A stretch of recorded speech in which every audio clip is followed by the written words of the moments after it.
Once upon a time, in a land rich with history and culture, there lived a man named Kofi. He was born in a small, sleepy village in the heart of Africa, where the air smelled of earth and the sound of life was marked by the rhythmic beats of the community. His family, though loving, had little in terms of material wealth. His father was a farmer, tilling the soil with his hands, while his mother did everything in her power to provide for her children with dignity and grace. Kofi grew up in a world where dreams seemed to have no place to grow, where survival was the day-to-day focus, and the idea of prosperity was nothing more than a distant wish. As a young boy, Kofi was determined to escape the crushing weight of poverty that defined his world. He excelled in school, knowing that education was his only escape. He would spend hours studying by the dim light of a candle, his eyes burning with ambition. He wanted more for himself, more than the dust-covered roads, the humble meals, and the limited horizons of his village.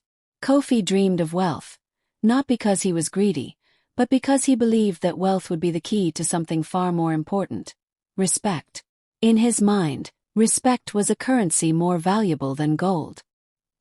He believed that with riches, he could command the reverence of others, and perhaps finally feel the self-worth he had been seeking all his life. The people around him, those who had always overlooked him, would see him as important. They would bow before him, acknowledge his success, and elevate him to a place of power. This, he thought, was the only way to truly be somebody. So, Kofi set his sights on becoming the wealthiest man in the city. He worked tirelessly, his resolve unshaken by the hurdles that came his way. He started small, buying land and cultivating it, then investing in local businesses. Slowly but surely he began to rise. But as he grew wealthier, something began to shift inside him. With every luxurious car he bought, with every mansion he built, with every extravagant event he hosted, he realized that the respect he craved still eluded him. At first he couldn't understand why. He threw lavish parties, adorned with gold and crystal, inviting the most important people in the city: politicians, businessmen, and celebrities. His guests marveled at his wealth, but when the applause faded, there was an emptiness in the air, a stillness in the room that Kofi could not shake.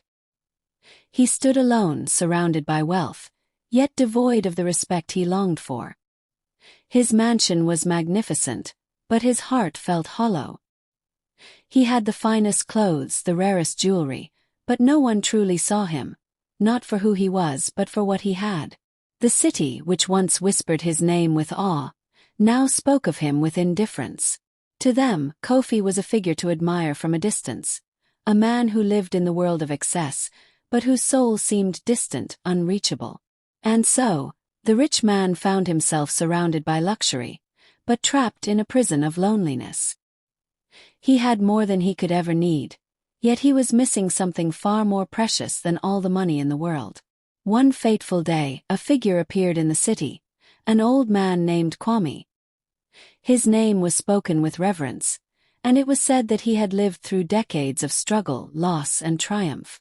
Kofi was not rich in the way that Kofi was, but there was something about him that drew people in, a quiet strength, a calm wisdom that seemed to radiate from his every word. It was said that he was a man who earned respect not through power or wealth, but through his character, his integrity, and his unwavering dedication to others. Intrigued by the stories surrounding Kofi invited him to his mansion. He was eager to meet the man whose wisdom had earned him the kind of respect that Kofi had only ever dreamed of. "Come," Kofi said, "and see the life I have built. It is everything I ever dreamed of. You will see that I am finally someone who is worthy of respect." Kofi arrived at the mansion, his eyes scanning the opulence before him: the marble floors, the chandeliers that glittered like stars, the magnificent view of the city. But Kofi did not seem impressed. He looked beyond the outward beauty, beyond the glimmer of gold and glittering jewels. He saw the man standing before him, and in his gaze, Kofi saw something he had never seen before, a depth of understanding that shook him to his core. "Is this respect?" Kofi asked, his voice laced with frustration. "Is this not the life you would admire? The power, the luxury, the grandeur. Kwame took a deep breath, his voice steady and calm, yet filled with an undeniable authority. Kofi, he said, you have built a life of extravagance, but in the process you have built a wall between yourself and the people you seek to impress. You have surrounded yourself with wealth, but wealth does not build character, does not foster connection.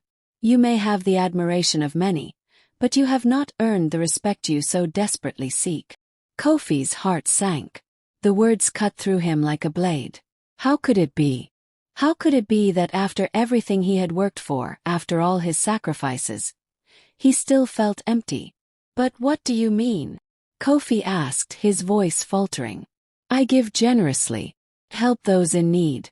People know my name. I thought this was enough. Kwame smiled, but it was not a smile of mockery. It was a smile of compassion. Generosity without connection is hollow. True respect comes not from what you give, but from how you give it. True respect is earned when you show humility, when you listen to others, when you share not just your wealth but your heart.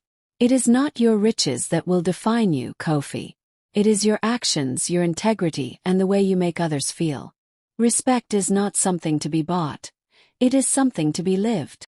For the first time, Kofi felt the weight of Kwame's words settle deep within him. It was as if a veil had been lifted from his eyes. He had spent so long believing that wealth could give him everything he desired, but in truth, it had only left him more isolated. He had built an empire of things, but in doing so, he had neglected the most important thing of all, the people. Kofi decided that day to change his path. He sold off most of his properties, not out of necessity, but out of understanding. He used the wealth he had accumulated to invest in his community, not through grand gestures, but through small, meaningful acts. He built schools, yes, but he also spent time teaching the children. He helped entrepreneurs not by throwing money at them but by mentoring them. He listened to the elders, and he worked beside the farmers, no longer above them, but among them. With every action, Kofi felt the respect he had always sought, not in the admiration of his wealth, but in the genuine connections he built with those around him. He was no longer the man who simply wanted to be seen as important. He had become a man who made others feel important. And in that, he found the respect he had been chasing for so long. Years passed, and Kofi's name became synonymous with something far greater than riches. It was a name that spoke of kindness, of humility, of a man who had learned the true meaning of wealth. His mansion, once a symbol of his solitary triumph, became a gathering place for the community, where ideas flourished, where help was given freely, and where respect was not demanded but earned.